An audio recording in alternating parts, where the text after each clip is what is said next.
The 16-bit era is often defined by the unforgettable battle waged between Sega and Nintendo.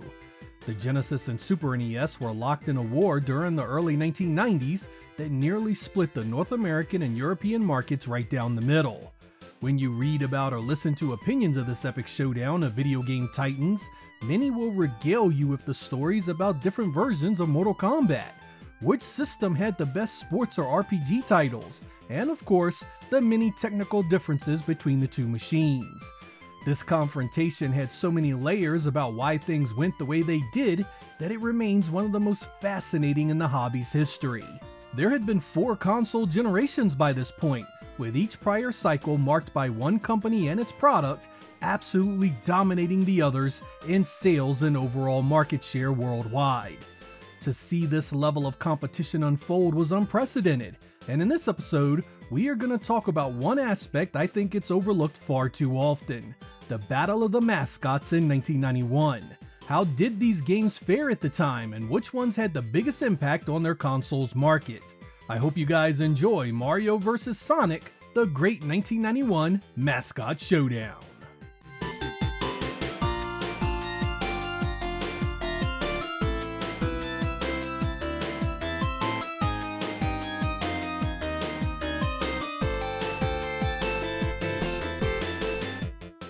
Before we get into the meat of this conversation, let's take a look at how these two games were released to the public initially. Super Mario World easily has the most complicated of the two release schedules. Developed by Nintendo Entertainment Analysis and Development, it was launched first in Japan during November of 1990 as one of the first titles available for the Super Famicom. It would then release in North America nearly a year later in August of 1991 as a pack-in for the brand new Super Nintendo. Europe would then get it in April of 1992, Australia in July of that same year, and South America in August of 1993. This wasn't anything new for Japanese-developed software, but it took 3 years for every major region to see Super Mario World, which in my view was far too slow a rollout when you consider the competition Nintendo was facing wasn't messing around. That competition, of course, was Sega, who had its Mega Drive and Genesis products on the market a few years before Nintendo's 16-bit efforts, and they had been ready for the coming battle. Sonic the Hedgehog was developed by Sega R&D 9 and arrived in every major region worldwide in the summer of 1991, between the months of June and July. I don't think it's unreasonable to put forward that given the majority of the worldwide market, the game at nearly the same time was pretty important to the hype and marketing aspects that made this game a success. In short, the entire world was experiencing Sonic together, while Super Mario World was spread out over a much longer period of time. The gameplay of these two fall into the same genre, but they couldn't be any more different in feel, atmosphere, and gameplay mechanics. Super Mario World was a maturation of what had been seen in a number of games preceding it. In fact, while in development, it had been known as Super Mario 4 at one point, not to mention there had been a Game Boy title as well. This world is set up a bit similar to what had been seen in Super Mario Bros. 3, but much larger and more cohesive in its presentation. This world is loaded with secrets, different pathways, hidden levels, things to collect, and challenges to unlock. Mario still has all the tried and true moves you have come to love. He can run, jump, fly, shoot fireballs, and stomp on enemies. He still collected coins, and power-ups like mushrooms and fire flowers were all over the place. New to the series is the ability to ride Yoshi, and use him as both an extra hit point as well as an offensive beast capable of devouring enemies whole. The real star of this show is the stage design, however. Nintendo has crafted an enormous amount of variety in this cartridge's meager 4 megabits of ROM. Some auto-scroll, some are underwater, some require you to climb. There's some that's full of ghosts, and some that put heavy emphasis on the ability to fly. Many of these stages have multiple exits and secrets that require thorough exploration. Thanks to the aforementioned world map, you can easily replay any stage as many times as you'd like. There's also a battery backup to save your progress. Every area of the world features a boss encounter with one of the Koopalings before you face the final bad guy, Bowser himself. Sonic the Hedgehog, on the other hand, was a much more straightforward, arcade-like action platformer. Each of its locations were broken up into dedicated linear stages, ending in a boss fight. It did feature a fair bit of verticality in the design, so there were items that were well hidden and not on the beaten path.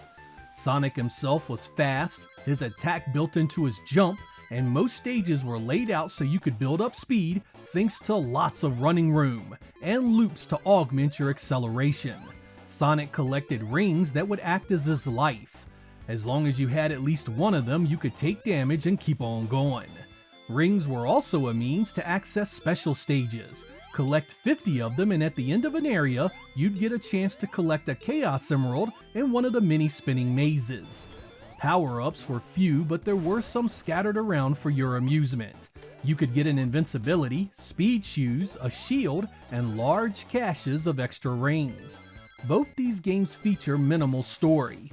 Super Mario World has a brief opening that explains where you are and that the princess is missing again, while Sonic has no in-game story whatsoever.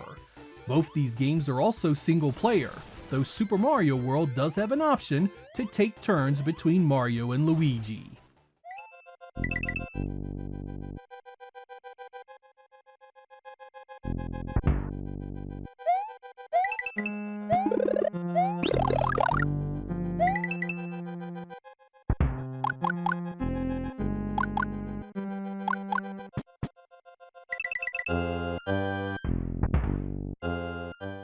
Much like the gameplay, graphically the two games were polar opposites.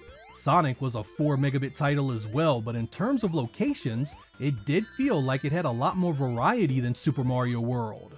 In Sonic, you would speed through gorgeous green hills, a fiery marble zone, a spring yard, underwater ruins, a nighttime city, and finally your enemy's base of operations. In Super Mario World, the overall theme of Dinosaur Island is ever present, and you'll see the same hills, caves, castles, and ghost houses numerous times on your way through. Sonic also put a much heavier emphasis on background detail and parallax scrolling. You could see what looked like miles into the distance in Sonic, while Super Mario World appeared much flatter and closer in comparison. Both games feature some decent sprite work across the heroes and enemies. The animations are pretty standard and what you expected to see, but I love the art design in them both. In the plus column, Super Mario World has some neat scaling effects here and there, but it's something you would have thought Nintendo would have focused on more heavily. On the Genesis, Sonic was billed as being able to move crazy fast, and there are areas of the game where you can get some serious speed. On the other hand, I didn't find Super Mario World to be particularly slow. The stages aren't laid out the same way as they are in Sonic, of course, but there are numerous areas where Mario can kick up some serious zoomies, and flying always felt fast and fun. I'd even argue many of Sonic's later stages were much slower than what you'd see in Super Mario World. Despite that, both games run well and you'll only see slowdown pop up at rare times, and it never really impacts gameplay to any meaningful degree. If I had to pick one that I felt looked better overall, that definitely goes to Sonic. Its bolder presentation, more exciting backgrounds, and location variety definitely set it in a class above Nintendo's mustachioed plumber. I feel this is a huge reason why Sonic was so popular initially. In terms of magazine, television, and in-store displays, Sonic had a curb appeal that was undeniable. Super Mario World in comparison came off as an NES game with more color to the uninitiated, and its greatness lie elsewhere, something not easily conveyed in advertising material. Sonic looked great, was loaded with attitude, and made Sega look like the cool new kid on the block.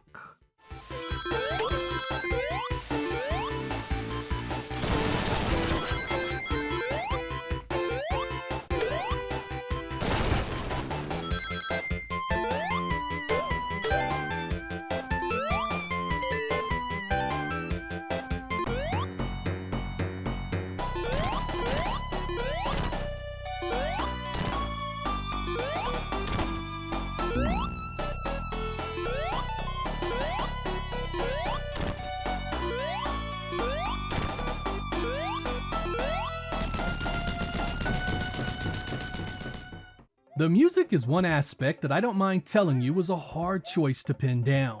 On a technical level, I love what's done in Super Mario World. The melody and instruments come off top tier, and there is no doubt it fits the game like a glove. It's whimsical, fun, and pairs well with each location. Spooky areas like caves and ghost houses are equally as well composed. This stuff really showed off what the Super Nintendo sound chip could do in those early days, and I honestly don't think there's been a better composed Mario since. On the Sonic front, this soundtrack is pure FM synthesized bliss.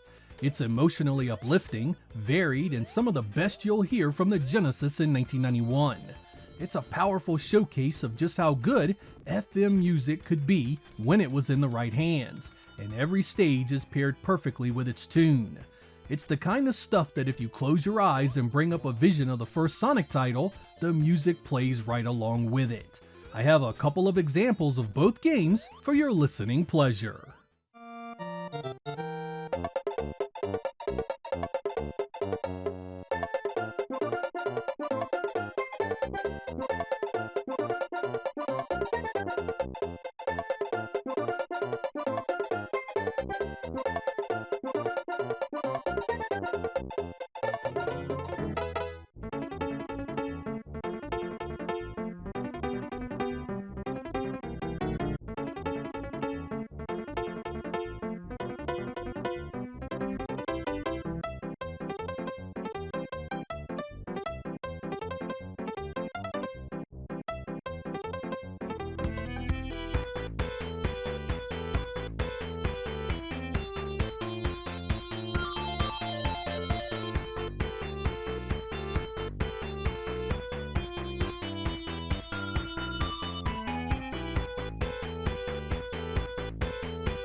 Now we come to the part where I tell you what each game got right and wrong, and which one I personally think is the best overall experience. I've mentioned curb appeal and the power of pick up and play mechanics many times in my videos, and it's here where Sonic absolutely destroys Super Mario World. If you asked 100 kids in 1991 to look at pictures in magazines and then play the first level of each title at a kiosk, I am certain the majority easily walk away thinking Sonic is the better experience. And not just by a small margin. Sonic's design is meant to capture you from the get-go, with outstanding visuals, music that sparks a powerful emotional response, and gameplay that nearly plays itself. Sonic is a spectacle, a showpiece, a roller coaster ride that was meant to show potential customers what that hardware was capable of. Super Mario World is much more a slow burn. It starts off not much different than what you had played on the 8-bit NES. Its greatness comes with the massive world you'll investigate, the many secrets to discover, and gameplay that in time really comes into its own in terms of challenge and sheer variety of things to do. It also takes more time for you to appreciate Mario's sound and visuals. While not as flashy as Sonic, the colors and special effects are still impressive, and you'll see a ton of cool things along the way. And it's here where I think the two games diverge something fierce in terms of overall quality. Super Mario World gets better the more you play, the more you discover. The world is loaded with so much to do, you'll be pumping many hours into it trying to find it all. And you'll do it happily, as those mechanics allow you to do so much more as you get better at them. Sonic, I felt, actually gets slower the deeper you get into it, and I'm not talking just the running speed of Sonic himself. The stage design becomes more formulaic with tedious obstacles. What starts out as a flagship showpiece full of energy becomes quite lethargic at times in the middle and end. Sonic didn't need to be super fast all the time, but a few additional power-ups, gameplay mechanics, or secrets to uncover would have done that game a world of good. It's in this regard that I consider Super Mario World the better game. It doesn't start out as strongly or as flashy as Sonic the Hedgehog, but what it lacks in that immediate appeal, it more than makes up for in depth, more to do, more to find, and long-term replay value. I don't think you can fault Sonic for that really, as it was the first game of its type by Sega, while Mario was multiple iterations into his journey. It was that evolution that benefits Mario the most in the end, and why it's such a great game as a result.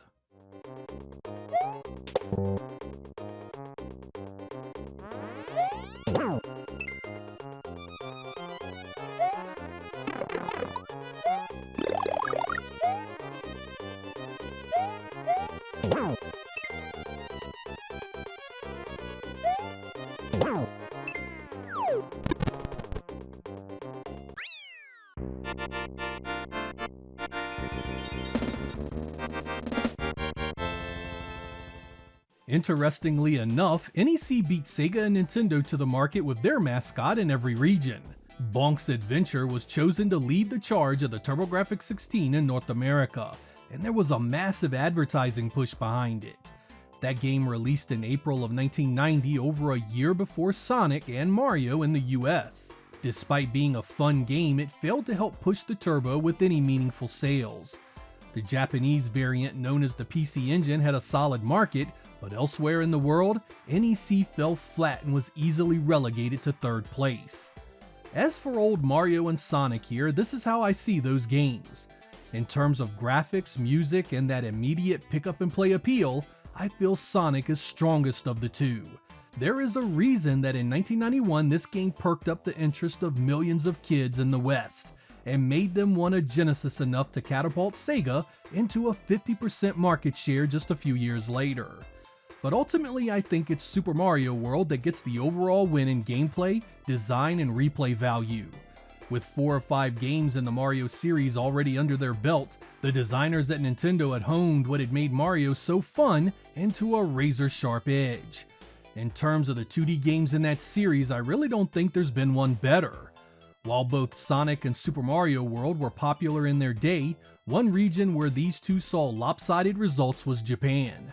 The Mega Drive there was a complete disaster for Sega in terms of sales, and Sonic did not light the same fire it did in the rest of the world. Conversely, the Super Famicom burst onto the Japanese scene and sold exceptionally well, helping to establish another generation where a Nintendo console was easily the sales leader.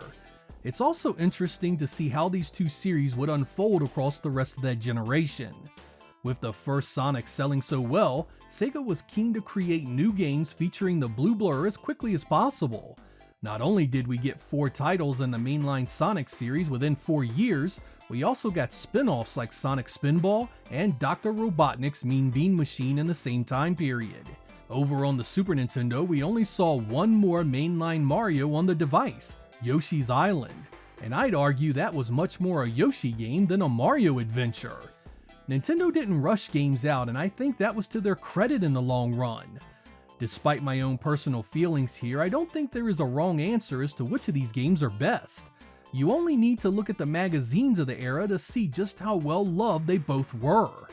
No matter which one you pull up, you won't find a scathing opinion on either one of them. They both were aimed at and secured their intended audiences, and when it comes right down to it, that's as good as any game can hope for. I'm Sega Lord X, thank you guys for watching, and I will catch you next time.